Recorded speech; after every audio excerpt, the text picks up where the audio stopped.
Okay, magandang araw po muli sa ating lahat mga kababayan at mga ka-explore. Ano po? Ito naman po ay napakagandang balita para sa lahat ng membro ng SSS. Ayan. Paano nga ba palakihin ang tatanggapin o yung tinatawag nating pensyon?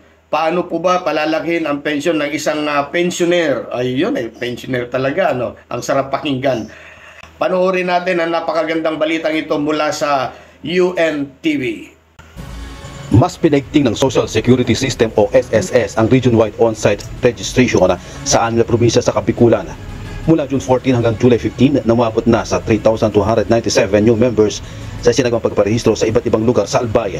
Nasa kabuuang 10,000 naman na mga residente mula sa Camarines Norte, Camarines Sur, Catanduanes, Albay at Sorsogon ang narehistro ng ahensya na bagong miyembro nito. Ang pinakahuling on-site registration ay sinagawa sa Kamalig Municipal Hall at Ligao City Pavilion. Nilinaw naman ng pamunuan ng SSS na hindi naman agad kwalipikado ang mga miyembro sa coverage ng mga benepisyo. Ang mga miyembro ng SSS na empleyado na nag-iibig magdagdag ng kanilang savings at malaking pensyon sa pagre-retiro, pwede magbayad ng bukod na contribution para sa My SSS Pension Booster. Nasa 500 piso ang minimum contribution para maka-avail naman ng additional lump sum pension bukod pa sa retirement benefit. Nagsagawa naman ng Stakeholders Forum ang SSS sa Legazpi City, Albay. Dito pinaliwanag ni SSS President and Chief Executive Officer Rolando Ledesma Makasaet patungkol sa pension booster.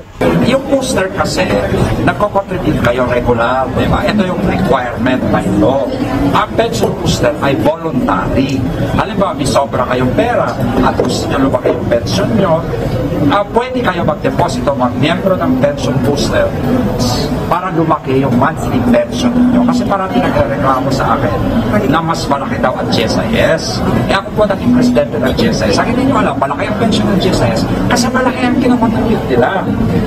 Ang mga miyembro naman na may nakuhang loan o pagkakautang sa ahensya na past due na, gaya ng calamity loan, ay bibigyan ng 5 taon para ito ay mabayaran. Emergency, calamity loan, housing loan, educational loan, pagkaming loan kay SSS at past due. Pwede po kayong pupunta na lang sa SSS, i-restructure doon, tawag namin o conso loan, i-waive natin po ang penalty.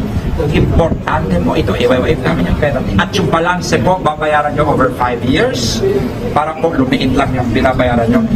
Tinatayang 20 bilyong piso ang halagang inilalaan ng ahensya sa taon ng benepisyo sa mga miyembro ng SSS. Ayan, so hurry up sa mga may extra pera po dyan, dagdagan ng hulog o magdeposito sa SSS para sa ganon, makakatanggap po kayo ng mas malaking monthly pension. Yun lamang po. Maraming salamat po sa panonood. Mabuhay ang bagong Pilipinas.